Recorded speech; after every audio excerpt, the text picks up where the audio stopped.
ನಮಸ್ಕಾರ ವೀಕ್ಷಕರೇ, ಸ್ಟಾರ್ 74 ನ್ಯೂಸ್ಗೆ ಸ್ವಾಗತ. ನಾನು ಎಂ ಮಗಳಗಟ್ಟಿ. ಧಾರವಾಡ ಪ್ರತ್ಯೇಕ ಮಹಾನಗರ ಪಾಲಿಕೆ ಘೋಷಣೆಯಾದ ಹಿನ್ನೆಲೆಯಲ್ಲಿ ಧಾರವಾಡ ಜನತೆ ದಿಕ್ಕು ತಪ್ಪಿಸುತ್ತಿರುವ ಬಿಜೆಪಿ ನಡೆಯನ್ನು ಖಂಡಿಸಿ ಇಂದು ಧಾರವಾಡ ನಗರದಲ್ಲಿ ಅರವಿಂದ್ ಎನ್ ಗೌಡರ್ ನೇತೃತ್ವದಲ್ಲಿ ಸುದ್ದಿಗೋಷ್ಠಿ ನಡೆಸಲಾಯಿತು. ಸುದ್ದಿಗೋಷ್ಠಿಯಲ್ಲಿ ಮಾತನಾಡಿದ ಅವರು, ಆದರೆ ಕೇಂದ್ರ ಸಚಿವರಾದ ಪ್ರಹ್ಲಾದ್ ಜೋಶಿ ಹಾಗೂ ಶಾಸಕ ಅರವಿಂದ್ ಬೆಲ್ಲದವರು ಧಾರವಾಡ ಜನತೆ ದಿಕ್ಕು ತಪ್ಪಿಸುವ ಸಲುವಾಗಿ ಬ್ಯಾನರ್ಗಳನ್ನು ಅಳವಡಿಸಿಕೊಂಡಿದ್ದು ನೋಡಿದರೆ ಧಾರವಾಡದ ಜನತೆ ಮುಸಿ ಮುಸಿ ನಗುತ್ತಿದ್ದಾರೆ. ತಮ್ಮ ಸರ್ಕಾರ ಇದ್ದಾಗ ಮಾಡದವರು ಕಾಂಗ್ರೆಸ್ ಸರ್ಕಾರದ ಆದೇಶವನ್ನು ನೋಡಿ ನಾವು ಮಾಡಿದ್ದೇವೆ ಎಂದು ತಮ್ಮ ಬೆನ್ನು ತಾವೇ ಚಪ್ಪರಿಸಿಕೊಳ್ಳುತ್ತಿರುವುದನ್ನು ನೋಡಿದರೆ ಪಾಪ ಎನಿಸುತ್ತದೆ ಎಂದರು. ಈ ಸಂದರ್ಭದಲ್ಲಿ ಧಾರವಾಡ ಪ್ರತ್ಯೇಕ ಪಾಲಿಕೆ ರಚನೆಯಾಗಲು ಹೋರಾಟ ಮಾಡಿದ ಎಲ್ಲ ಹೋರಾಟಗಾರರಿಗೂ ರಾಜ್ಯ ಕಾಂಗ್ರೆಸ್ ಸರ್ಕಾರಕ್ಕೂ ಧಾರವಾಡ ಜನತೆಯ ಪರವಾಗಿ ಧನ್ಯವಾದಗಳನ್ನು ಅರ್ಪಿಸುತ್ತೇವೆ ಎಂದರು.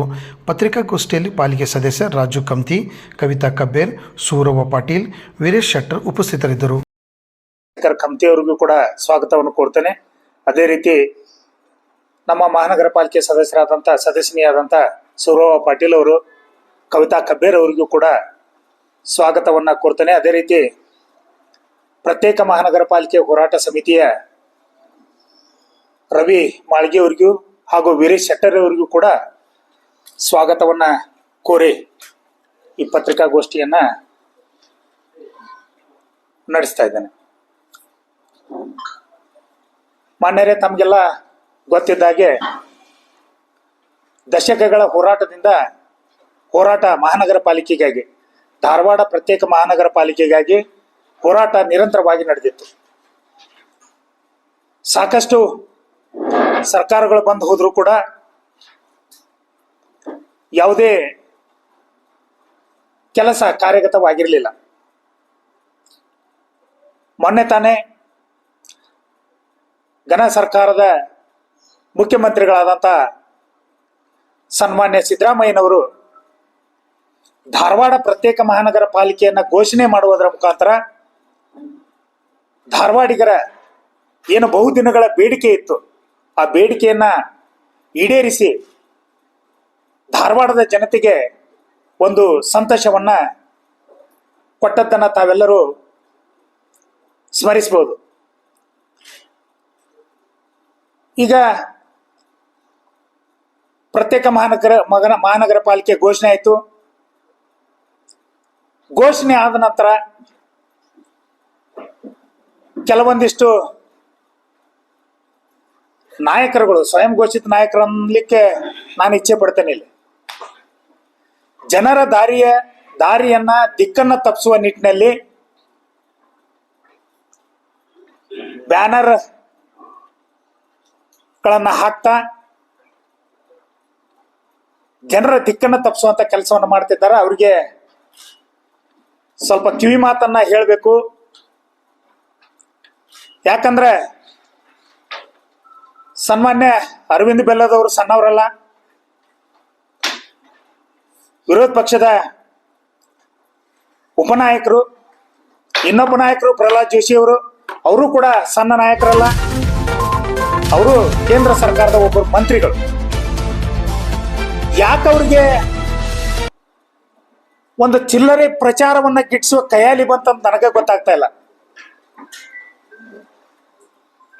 ತಾವೆಲ್ಲ ನಿರಂತರವಾಗಿ ಮಾಧ್ಯಮ ಮಿತ್ರರ ಸಹಕಾರ ಕೂಡ ಅಷ್ಟೇ ಇದೆ.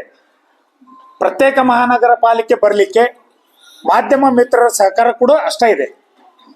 ಎಳೆಯಾಗಿ ಧಾರವಾಡಿಗರ ಮನಸ್ಥಿತಿಯನ್ನ ತಿಳಿಸಿಕೊಟ್ಟಂತವ್ರು ಮಾಧ್ಯಮದವರು. ನಿಮಗೆಲ್ಲ ವಾಸ್ತುಸ್ಥಿತಿ ಏನಂತ ಗೊತ್ತೈತಿ.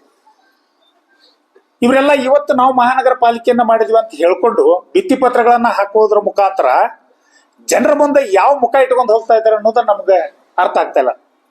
ಯಾಕೆ ಇವ್ರಿಗೆ ತಮ್ಮದ ಸರ್ಕಾರ ಇತ್ತು, ಸನ್ಮಾನ್ಯ ಬೊಮ್ಮಾಯಿಯವರು ಮುಖ್ಯಮಂತ್ರಿಗಳಾಗಿದ್ರು. ನಮ್ಮ ಧಾರವಾಡದ ಪ್ರತ್ಯೇಕ ಮಹಾನಗರ ಪಾಲಿಕೆ ಹೋರಾಟಗಾರರ ಅವ್ರ ಮನೆಗೆ ಹೋದಾಗ ಭೇಟಿ ಕೂಡ ನೀಡಲಿಲ್ಲ.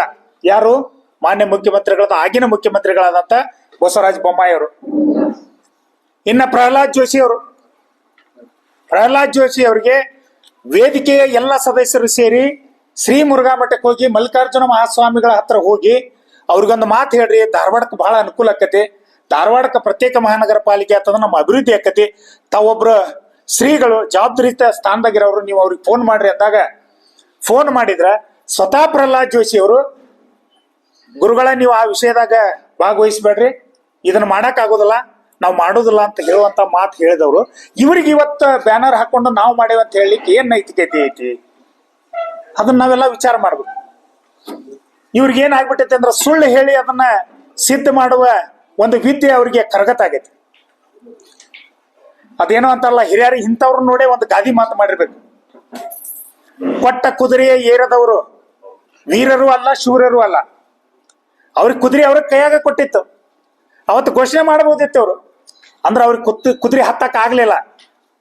ಈಗ ಯಾರೋ ಮಾಡಿದ ಕೆಲಸನ, ಯಾರೋ ಗೆದ್ದ ಯುದ್ಧನ ನಾ ಗೆದ್ದೇನಂತ ಹೇಳ್ಕೊಳ್ಳಿಕ್ಕೆ ನಿಜವಾಗ್ಲೂ ಅವ್ರಿಗೆ ನಾಚಿಕೆ ಪಡ್ಬೇಕವ್ರು. ಯಾಕಂದ್ರೆ ಆ ಸ್ಥಾನದಾಗಿದ್ದು ಅಂತ ದೊಡ್ಡ ಸ್ಥಾನದಾಗಿದ್ದವ್ರು ಇವತ್ತು ಒಂದು ಚಿಲ್ಲರೆ ಪ್ರಚಾರ ಗಿಟ್ಟಿಸ್ಕೊಳಕ ಏನ್ ಬೇಕಾದ ಮಾಡ್ತಾರ, ಧಾರವಾಡ ಜನರನ್ನ ತಪ್ಪು ದಾರಿಗಳಿತಾರಂದ್ರೆ ಯಾವ ಒಂದು ನೈತಿಕತೆ ಅವ್ರಿಗಿಬ್ಬರಿಗೆ ಐತಿ ಅನ್ನೋದನ್ನ ನಾ ಕೇಳಲಿಕ್ಕೆ ಬಯಸ್ತೇನೆ. ಈ ವಿಷಯವಾಗಿ ನಾವು ಸನ್ಮಾನ್ಯ ವಿನಯ್ ಕುಲಕರ್ಣಿ ಅವ್ರನ್ನ ನಾವು ಈ ಹೊತ್ತಿನಲ್ಲಿ ನೆನೆಸಲೇಬೇಕು. ತಮಗೂ ಕೂಡ ಗೊತ್ತಿದೆ, ಪ್ರತ್ಯೇಕ ಮಹಾನಗರ ಪಾಲಿಕೆ ಹೋರಾಟಗಾರರು ತಮ್ಮ ಮನಸ್ಥಿತಿ ಒಳಗ ಇನ್ನು ಮುಗಿದ ಹೋತಪ್ಪ ನಮಗ ಪ್ರತ್ಯೇಕ ಮಹಾನಗರ ಪಾಲಿಕೆ ಮರೀಚಿಕೆ ಅನ್ನುವಂತ ಸಮಯದೊಳಗ ಸನ್ಮಾನ್ಯ ವಿನಯ್ ಕುಲಕರ್ಣಿ ಅವ್ರು ಭೇಟಿಯಾದಾಗ ಸ್ವತಃ ಎದೆಗೊಟ್ಟು ನಿಂತು ಅದನ್ನ ಮಾಡುವ ಜವಾಬ್ದಾರಿ ನಂದು, ನೀವು ನನ್ನ ಜೊತೆ ಬೆನ್ನತ್ರಿ, ನಾವೆಲ್ಲರೂ ಸೇರಿ ಮಾಡೋಣ, ಇದ್ರಾಗ ಪಕ್ಷಾತೀತವಾಗಿ ಮಾಡೋಣ. ಒಂದು ನಮ್ಮ ಧಾರವಾಡಕ್ಕೆ ಸಮಗ್ರ ಅಭಿವೃದ್ಧಿಗಾಗಿ ಈ ಪ್ರತ್ಯೇಕ ಮಹಾನಗರ ಪಾಲಿಕೆ ಅವಶ್ಯಕತೆ ಐತಿ, ಅದಕ್ಕೆ ನಾವು ನೀವೆಲ್ಲರೂ ಕೂಡಿ ಮಾಡೋಣ ಅಂತೇಳಿ ಹೋರಾಟಗಾರನ ಬೆನ್ನಿ ಕಟ್ಕೊಂಡು ಅವತ್ತೇ ಸ್ವತಃ ಕಿತ್ತೂರಿನಲ್ಲಿ ನಡೆದಂತ KDP ಮೀಟಿಂಗ್ನೊಳಗ, KDP ಸಭೆಯೊಳಗ ಕಮಿಷನರ್ಗೆ ಆದೇಶವನ್ನು ಮಾಡಿದ್ರು.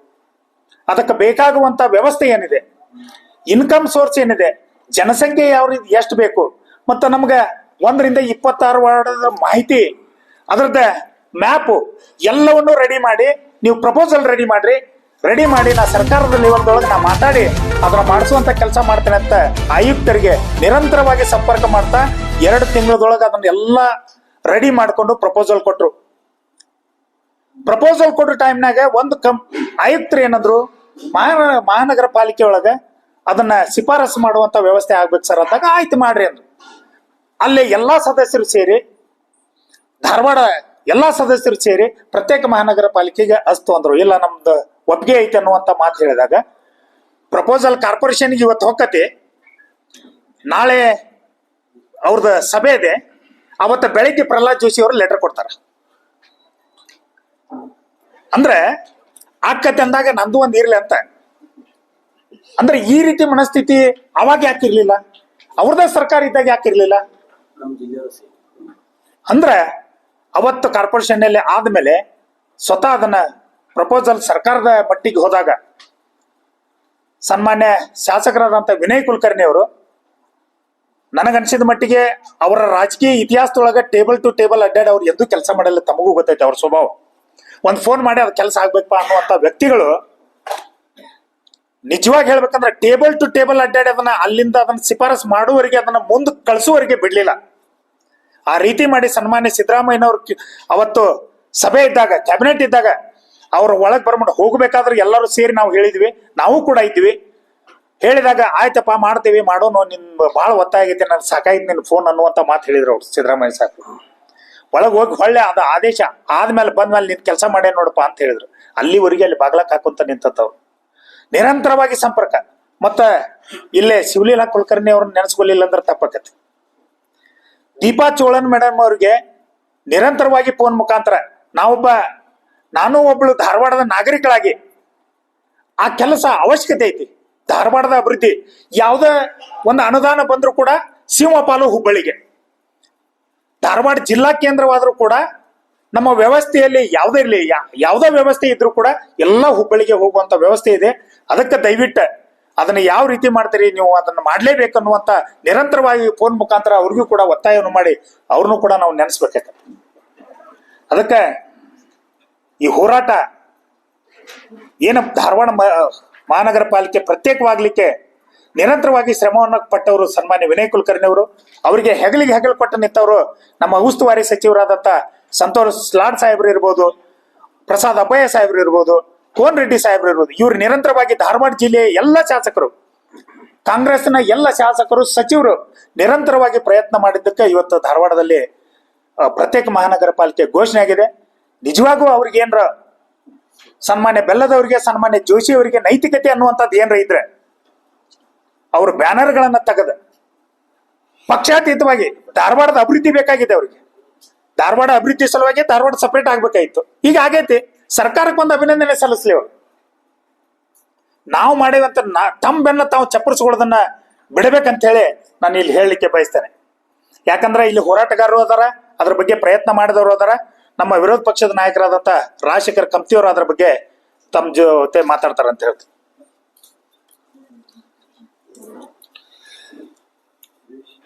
ಇವತ್ತಿನ ದಿನ ಈ ಪ್ರೆಸ್ ಮೀಟ್ನಾಗ ಸತ್ಯಾಂಶಗಳನ್ನ ನಾವು ಹೇಳ್ಬೇಕಂತ ಬಂದಿದ್ದೇವೆ. KDP ಮೀಟಿಂಗ್ ನಡೆದಾಗ ಕಿತ್ತೂರಾಗ ವಿನಯ್ ಕುಲಕರ್ಣಿ ಸಾಹೇಬ್ರಿಗೆ ಎಲ್ಲ ನಮ್ಮ ಪ್ರತ್ಯೇಕ ಮಹಾನಗರ ಪಾಲಿಕೆ ಹೋರಾಟಗಾರ ಇಷ್ಟರು ಬಂದು ಭೇಟಿ ಆದಾಗ ಏನಾಯ್ತು, ಅಲ್ಲೇ ಕಮಿಷನರ್ ಅವರು ಅಲ್ಲೇ ಇದ್ರ, ಅವ್ರು ಇದ್ರು. ಆಮೇಲೆ ನಮ್ಮ ನಗರಾಧಿ ಪ್ರಾಧಿಕಾರ ಕಮಿಷನರು ಅಲ್ಲೇ ಇದ್ರ. ಅವ್ರನ್ನ ಇಬ್ಬರನ್ನು ಕೂಡಿಸ್ಕೊಂಡ ಈ ಮ್ಯಾಪ್, ಈ ಏರಿಯಾ, ಈ ಮ್ಯಾಪ್ ಹಿಂಗಾಗಬೇಕು, ಇದಕ್ಕಿಂತ ಇವು ಎಲ್ಲ ವಾರ್ಡ್ಗಳು ಕೂಡ್ಬೇಕು, ಧಾರವಾಡ ತಾಲೂಕದ ಎಷ್ಟು ವಾರ್ಡ್ ಕೂಡ್ಬೇಕು ಅಂತೇಳಿ ಅವತ್ತ ಡಿಸ್ಕಷನ್ ಆತ. ಅದ್ರ ಪ್ರಕಾರ ಅವತ್ತ ಕಮಿಷನರ್ಗೆ ಏನಾಯ್ತು ಹೇಳಿದ್ರ, ಮುಂದೆ ಬರೋ GBI ಒಳಗೈತಲ್ಲ ಈ ವಿಷಯವನ್ನ ನೀವು ಇಟ್ಕೋಬೇಕು, ಇದಕ್ಕೆ ನಾವೆಲ್ಲರಿಗೂ ಹೇಳ್ತೇವೆ ಅಂತ ಹೇಳಿದ್ರ. ಅವತ್ತು ನಮ್ಮ ಎಲ್ಲಾ ಕಾರ್ಪೊರೇಟರ್ ಕುಡ್ಕೊಂಡು ಹುಬ್ಬಳ್ಳಿ ಧಾರವಾಡ ಅಭಿವೃದ್ಧಿ ಸಾಮಾನ್ಯ, ಹುಬ್ಬಳ್ಳಿಗೂ ಅಷ್ಟು ಅನುಕೂಲಕ್ಕೈತಿ, ಧಾರವಾಡಕ್ಕೂ ಅನುಕೂಲಕ್ಕೈತಿ ಅಂತ ಹೇಳಿ ನಮ್ಮ ಏನ್ ಇಷ್ಟು ಸದಸ್ಯರು ಒಪ್ಪಿಗೆ ಕೊಟ್ಟು ನಾವು ಟರಾವ್ ಪಾಸ್ ಮಾಡಿ ಕೊಟ್ಟಿವಿ. ಟರಾವ್ ಪಾಸ್ ನಮ್ಮ ಕೆಲಸ ಕಾರ್ಪೊರೇಟರ್ ಅಷ್ಟೇ. ಆಮ್ಯಾಗ ಏನಾಯ್ತು, ಆ ಟರಾವ್ DC ಆಫೀಸಿಗೆ ಬರ್ಬೇಕಾಗಿತ್ತು. ಅವತ್ತು ರಾತ್ರಿ DC ಆಫೀಸ್ ಸಾಯಂಕಾಲ ತಗೊಂಡ್ಬಂದಾಗ ಸ್ವತಃ ವಿನಯ್ ಕುಲಕರ್ಣಿ ಸಾಹೇಬ್ರು DC ಅವ್ರಿಗೆ ಫೋನ್ ಮಾಡಿ, ಇಲ್ಲ ಇದು ಅವಶ್ಯಕತೆ ಐತಿ, ಇದನ್ನ ನಾವು ಬರುವಂತ ಚಳಿಗಾಲ ಅಧಿವೇಶನ ಒಳಗಾತು, ಮುಂದೊಂದ್ ಸ್ವಲ್ಪ ದಿನದಾಗ ಆತು, ನಾವು ಮಾಡಿಸ್ತೇವೆ, ಇದನ್ನ ನೀವು ದಯವಿಟ್ಟು ಲಗ ಅದನ್ನೊಂದು ಪ್ರಸ್ತಾವನೆ ಕಳಿಸ್ಕೊಡ್ರಿ ಅಂತ DC ಮೇಡಮ್ ಅವ್ರಿಗೆ ಹೇಳಿದ್ರು. ಖುದ್ದಾಗಿ ಅವರಾಗೆ ಫೋನ್ ಮಾಡಿ 2-3 ಟೈಮ್ ಫೋನ್ ಮಾಡಿ ಅದನ್ನ ಅಲ್ಲಿಂದ ಅವನು 2 ದಿನದಲ್ಲಿನೇ ಅದನ್ನ ಪ್ರಸ್ತಾವನೆಯನ್ನ ಇದಕ್ಕೆ ನಮ್ಮ ಬೆಂಗಳೂರಲ್ಲಿ ಇರುವಂತ DMA ಕಳಿಸಿದ್ರು. DMA ಖುದ್ದಾಗಿ ಕನಿಷ್ಠ 50 ಜನ ನಮ್ಮ ಪ್ರತ್ಯೇಕ ಮಹಾನಗರ ಪಾಲಿಕೆ ಹೋರಾಟಗಾರ ಬೆಂಗಳೂರಿಗೆ ಬಂದಿರ, ತಮಗೂ ಎಲ್ಲಾ ಮಾಹಿತಿ ಇದೆ. ಅವ್ರಿಷ್ಟನ್ನು ಕರ್ಕೊಂಡು DMA ಸೆಕ್ರೆಟರಿ ಅವ್ರಿಗೆ ಭೇಟಿಯಾಗಿ ತಾವ ಖುದ್ದಾಗಿ ಆಫೀಸಿಗೆ ಬಂದ.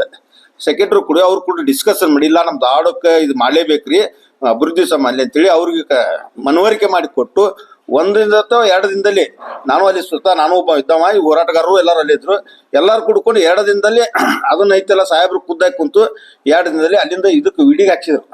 VD ಮಿನಿಸ್ಟರ್ಗೆ ಎಲ್ಲಾ ಪ್ರತ್ಯೇಕ ಹೋರಾಟಗಾರ ಕರ್ಕೊಂಡು ಹೋಗಿ VD ಮಿನಿಸ್ಟರ್ಗೆ ಭೇಟಿ ಮಾಡಿಸಿ, ಅಲ್ಲೇ VD ಸೆಕ್ರೆಟರಿ ಆದ ದೀಪಾ ಚೋಳನ್ ಅವ್ರಿಗೆ ಫೋನ್ ಮಾಡಿಸಿ, ಇದನ್ನ 2-3 ದಿನದಲ್ಲಿ ನೀವು ಫೈಲ್ ಮೂವ್ಮೆಂಟ್ ಮಾಡ್ಬೇಕಂತ ಅವತ್ತ ಖುದ್ದಾಗಿ ಸಾಹೇಬ್ರ ಬಂದು ಅಲ್ಲಿ ಹೇಳಿದ್ರು.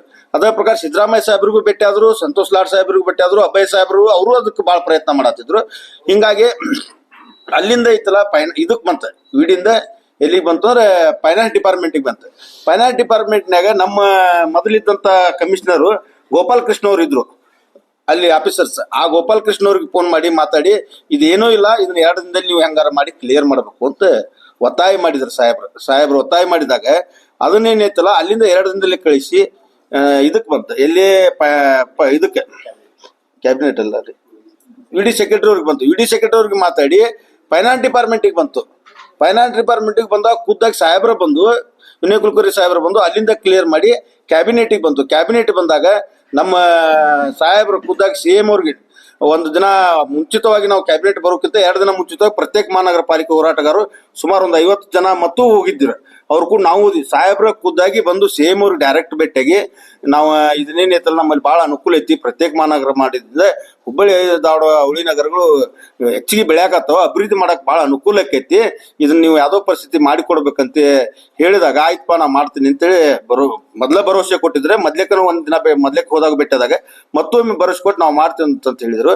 ಕ್ಯಾಬಿನೆಟ್ ದಿನಾನು ಬೆಳಿಗ್ಗೆ ಹೋದಿವಿ, ಭೇಟಿ ಮಾಡ್ತಿದ್ರು ಸಾಹೇಬ್ರು ಎಲ್ಲಾರು ಕರ್ಕೊಂಡೋಗಿ. ಅದ್ರ ಪ್ರಕಾರ ಅದನ್ನ ಅವತ್ತು ಕ್ಲಿಯರ್ ಮಾಡೇವಿಪ್ಪ ನಿಮ್ದು ಕೆಲಸ ಅಂತೇಳಿ ಮತ್ತೆ ಖುದ್ದಾಗಿ ಅವರ ಫೋನ್ ಮಾಡಿ ಅವ್ರಿಗೆ ಹೇಳಿದ್ರೆ, ಈ ಪ್ರಕಾರ ಇದನ್ನ ಏನೋ ಇತ್ತು ಕೆಲಸ ಮಾಡಿದ್ದು ನಮ್ಮ ಕಾಂಗ್ರೆಸ್ ಸರ್ಕಾರ ಮಾಡೈತಿ, ನಮ್ಮ ಕಾಂಗ್ರೆಸ್ ಶಾಸಕರು ಮಾಡ್ಯಾರ, ಇದನ್ನ ಯಾರೋ ಒಬ್ರು ತಾವಾಗೆ ನಾವು ಮಾಡಿವಂತೆ ಬೆಂಚ್ ತಟ್ಕೊಂತ ಕೆಲಸ ಮಾಡತ್ರ ಇಂಥವೆಲ್ಲ ದಯವಿಟ್ಟು ಬಿಡ್ಬೇಕಂತ ಹೇಳ್ತೀವಿ. ಧಾರವಾಡ ನಾಗರಿಕರು ಎಲ್ಲರಿಗೂ ಗೊತ್ತೈತಿ ಇದನ್ನ ಯಾರು ಮಾಡ್ಯಾರ ಅಂತೇಳಿ. ಮಾಧ್ಯಮದವ್ರ ತಾವು ಇದನ್ನ ಏನೈತಲ್ಲ ಅದ್ ಯಾವತ್ತು ಏನ್ ನಡೆದೈತಿಲ್ಲ ವಿಷಯಗಳನ್ನು ನೀವು ಪ್ರಸಾರ ಮಾಡಿಬಿಟ್ರಿ, ಎಲ್ಲಾ ಜನಕ್ಕೂ ಗೊತ್ತೈತಿ, ತಮ್ಮ ಸಹಕಾರ ದೊಡ್ಡದೈತಿ. ಅದಕ್ಕೇನೈತಲ್ಲ ಇದನ್ನ ಒಂದ್ ಸ್ವಲ್ಪ ಜನರು ದಾರಿ ತಪ್ಪಿಸುವಂತ ಕೆಲಸ ಮಾಡಬಾರ್ದ. ಜನಕ್ಕೆ ಸತ್ಯಾಂಶ ಏನೈತಿ ಇಲ್ಲ ಗೊತ್ತೈತಿ ಅಂತೇಳಿ ನಾ ಹೇಳ್ತೀನಿ. ಇದನ್ನ ಅಭಯ ಸಾಹೇಬ್ರಾತು, ವಿನಯ್ ಕುಲಕರ್ಣಿ ಸಾಹೇಬ್ರಾತು, ಸಂತೋಷ್ ಲಾಡ್ ಸಾಹೇಬ್ರಾತು, ಇವರೆಲ್ಲರೂ ಕೂಡ್ಕೊಂಡು ಇದನ್ನ ಹೆಚ್ಚಿನ ಮುಚ್ಚುವರೆಗೂ ಕೆಲಸ ಮಾಡ್ಯಾರ. ಅಲ್ಲ ಇವರು ಅಲ್ಲ ಸರ್, ಕ್ರೆಡಿಟ್ ನಮಗ್ ಬರ್ಲಿಲ್ಲ ಅಂದ್ರು ಧಾರವಾಡ ಜನತೆ ಖುಷಿ ಅದರ ನಮಗ್ ಒಪ್ಪಿಗೆ. ಆದ್ರ ಮಾಡ್ಲಾರ್ದ ಕೆಲ್ಸಕ್ಕ ನಾ ಮಾಡೇನಂತ ಹಾಕೊಳ್ಳೋದು ಎಷ್ಟ್ರ ಮಟ್ಟಿಗೆ ಸರಿ? ಅಂತ ಇಬ್ರ ನಾಯಕರ ಅಲ್ಲ ಹಿಂದೆ ಅವ್ರ ಸರ್ಕಾರ ಇದ್ದಾಗ ಮಾಡ್ಬೋದಿತ್ತಲ್ಲ ಸರ್. ಒಂದೇ ಒಂದು ವಿಚಾರ ಹೇಳ್ತೀನಿ, ಅಂದ್ರೆ ಮಾತಾಡಿದ್ದು ಕರೆ ನಾವು ಒಪ್ಕೊಳ್ಳೋಣ. ಹಿಂದ ಅಂದ್ರೆ ತಮ್ಗನ್ನು ಹೇಳ್ತೇನೆ, ವಿತ್ ಡಾಕ್ಯುಮೆಂಟ್ ಕೊಡ್ತೇನೆ. 8/12/2023 ಹೋದ ಸೆಷನ್ ಒಳಗ ಬೆಳಗಾವಲ್ಲಿ ಏನಾಗಿತ್ತಂತಂದ್ರ ಸನ್ಮಾನ್ಯ ಶ್ರೀ ವಿನಯ್ ಕುಲಕರ್ಣಿ ಅವರು ಕಾಲಿಂಗ್ ಅಟೆನ್ಷನ್ ಒಂದು ಕ್ವಶನ್ ಹಾಕಿದ್ರು. ಆ ಕ್ವಶನ್ ಹಾಕಿದ್ಮೇಲೆ ಮರುದಿವಸ ಬರ್ಬೇಕಾಗಿತ್ತು ಕಾಲಿಂಗ್ ಅಟೆನ್ಷನ್ ಕ್ವಶನ್. ಅದ್ರ ಏನಾಯ್ತಂತಂದ್ರ ಮರುದಿವಸ ಇವರೆಲ್ಲಾರು ಬಾವಿಗೆ ಇಳಿದು ಬಿಜೆಪಿ ಅವರು ದಾಂಧಿ ಮಾಡಿದ್ಮೇಲೆ ಅವತ್ ಯಾಕೆ ಕಾಲಿಂಗ್ ಅಟೆನ್ಷನ್ ಕ್ವಶನ್ ಬರ್ಲಿಲ್ಲ. ಈ ಕಾಲಿಂಗ್ ಅಟೆನ್ಷನ್ ಕ್ವಶನ್ ಸನ್ಮಾನ್ಯ ಶ್ರೀ ವಿನಯ್ ಕುಲಕರ್ಣಿ ಅವ್ರು ಹಾಕಿರೋ ಬೆಲ್ಲದವರು ಅದ್ರ ನೆಕ್ಸ್ಟ್ ಡೇ ವಿಚ್ ಇಸ್ 9 ಅಲ್ಲಿ ಮರುದಿವಸ ಅವರು ಕಾಲಿಂಗ್ ಅಟೆನ್ಷನ್ ಕ್ವಶನ್ ಹಾಕಿದ್ರು. ಅದೇನಾಯ್ತು, 9 10ನೇ ತಾರೀಕಿಗೆ ಅವ್ರಿಗೆ ಬಂದ್ಬಿಡ್ತು, ಯಾಕಂದ್ರೆ ಇದು ಮಿಸ್ ಆಯ್ತು. ಸೊ ಯಾರು ಏನ್ ಮಾಡ್ತಾರಲ್ಲ ಅದ್ರ ಹಿಂದೆ ಫಾಲೋ ಮಾಡ್ಕೊತಾನೆ ಇರ್ತಾರೆ. ನಾವ್ ಏನ್ ಮಾಡ್ತಿರ್ತೇವ ಅಂತ ಅವ್ರು ಫಾಲೋ ಮಾಡ್ತಿರ್ತಾರೆ ಸರ್. ಕೊಡೋದು ಅಷ್ಟೇ, ಕೊಡೋದ್ರೂ ಕೊಡ್ತೇವೆ. ಇವತ್ತು ನಮ್ಗೇನ್ ಇದಿಲ್ಲ, ದಟ್ಸ್ ಅ ಪಾಲಿಟಿಕ್ಸ್. ನಾವು ಅದೇ ಹೇಳ್ತೇವೆ, ನೀವು ಈ ಲೆವೆಲ್ ಚೀಫ್ ಲೆವೆಲ್ ವರೆಗೂ ಪಾಲಿಟಿಕ್ಸ್ ಮಾಡ್ಬೇಡ್ರಿ. ಇಳಿದ ಗವರ್ಮೆಂಟ್ ಒಂದು ಥ್ಯಾಂಕ್ಸ್ ಹೇಳ್ರಿ ಮಾಡಿದ್ದಕ್ಕ. ಇದೇ ನೋ ಡೌಟ್ ಕಾಂಗ್ರೆಸ್ ಗವರ್ಮೆಂಟ್ ಮಾಡಿದೆ ಇತಿಹಾಸದ ಪುಟಕ್ಕೆ ಈಗ ಬಸವರಾಜ ಬೊಮ್ಮಾಯಿ ಇನ್ನೊಬ್ರಾಗ್ಲಿ ಕ್ಲೈಮ್ ಮಾಡಕ್ ಸಾಧ್ಯನೇ ಇಲ್ಲ. ನೀವು ಇದ್ರ ಇನ್ನೂ ಹಿಂದೆ ಹೋಗ್ರಿ. ಇದ ಬೆಲ್ಲದವರು ಹೋದ್ ಸಾರಿ ಅವ್ರ ಮನಿ ಬಾಗ್ಲಿಗೆ ಇಷ್ಟ ಸರ ನಾವು ಸ್ಟ್ರೈಕ್ ಮಾಡಕ್ ಹೋಗೇವಿ. ಇದ ಪ್ರಹ್ಲಾದ್ ಜೋಶಿ ಅವ್ರ ಮನೆಗೆ ಹೋಗೇವಿ. ಒಂದ್ ಸಾರಿನೂ ಅವ್ರ ಬಾಯಾಗ ಬರ್ಲಿಲ್ಲ, ನಾವು ಪ್ರತ್ಯೇಕ ಮಹಾನಗರ ಪಾಲಿಕೆ ಮಾಡ್ತೇವೆ. ಯಾವಾಗ ಎಲೆಕ್ಷನ್ ಬಂತು ಅವಾಗ ಓಡಾಡ್ ಅನೌನ್ಸ್ ಮಾಡಿದ್ರು ಪ್ರತ್ಯೇಕ ಪಾಲಿಕೆ ನಾವು ಅವಾಗ ಹೇಳಿದ್ರು ನಾವು ಮಾಡ್ತೀವಿ ಅಂತ. ಅಲ್ಲಿವರೆಗೂ ಅವ್ರ ಬಾಯಿ ಒಳಗ್ ಬಂದಿಲ್ಲ. ಇವ್ರ ಮನೆ ಮುಂದೆ ಎಷ್ಟು ಸಲ ಸ್ಟ್ರೈಕ್ ಮಾಡಿದ್ರು. ಒಂದ್ ಲೋಟ ನೀರ್ ಕೊಡಕ್ಕಾಗಿಲ್ಲ ನಾವು ಪ್ರತ್ಯೇಕ ಮಹಾನಗರ ಪಾಲಿಕೆ ಹೋರಾಟ ಮಾಡಿದ್ರು. ನಮ್ಮನ್ನ ಇವತ್ತೆಲ್ಲ ಸನ್ಮಾನ್ಯ ವಿನಯ್ ಕುಲಕರ್ಣಿ ಅವರಾಯ್ತು, ಅಭಯ ಪ್ರಸಾದ್ ಅವರಾಯ್ತು, ಬೆಂಗಳೂರಿಗೆ ಕರ್ಕೊಂಡು ಹೋಗಿ ಎಲ್ಲಾರ್ಗು ಮೀಟ್ ಮಾಡಿಸಿ, ಎಸ್ಪೆಷಲಿ ನಾವು ಇವ್ರನ್ನೂ ನೆನ್ಸ್ಕೋಬೇಕು ಈ ಟೈಮಿಗೆ. ಯಾರಿಗೆ ನಮ್ಮ HK ಪಾಟೀಲ್ ಸಾಹೇಬ್ರಿಗೆ, ಯಾಕಂದ್ರೆ ಹಿಂದಿದ್ದಾಗ ಲೆಟರ್ ಕೊಟ್ಟವ್ರು ಅವ್ರ. ಈ ಸಾರಿನೂ ಮೊನ್ನೆ ಅನೌನ್ಸ್ ಮಾಡೋದಕ್ಕೂ ಅವ್ರ ಜೊತೆಗಿದ್ರು. ಆದ್ರೆ ಇದೆಲ್ಲಾ ಕಾರಣ ಅಂತಂದ್ರೆ ಸನ್ಮಾನ್ಯ ಶ್ರೀ ವಿನಯ್ ಕುಲಕರ್ಣಿ ಕೊಡ್ಬೇಕು. ಯಾಕಂದ್ರೆ ಪ್ರತಿಯೊಂದು ಹೆಜ್ಜೆಗೂ ಅವ್ರು ನಿಂತ್ಕೊಂಡಾರ ನಮ್ಗೆ. ಅದಕ್ಕೆ ಸುಳ್ಳು ಹೇಳೋದಕ್ಕೂ ಒಂದ್ ಮಿತಿ ಇರ್ತದ್ರಿ. ಇಂತ ದೊಡ್ಡ ದೊಡ್ಡ ಬ್ಯಾನರ್ ಹಾಕೊಂಡ್ ಮಾಡೋರು ಹಾಕೊಂಡಿಲ್ಲ ನಾವು. ಮಾಡೋರೆಲ್ಲ ಪಡ್ಕೊಂಡ್ ನಾವು ಮಾಡೋದು ಅವರೆಲ್ಲ ಮಾಡೋರಿ.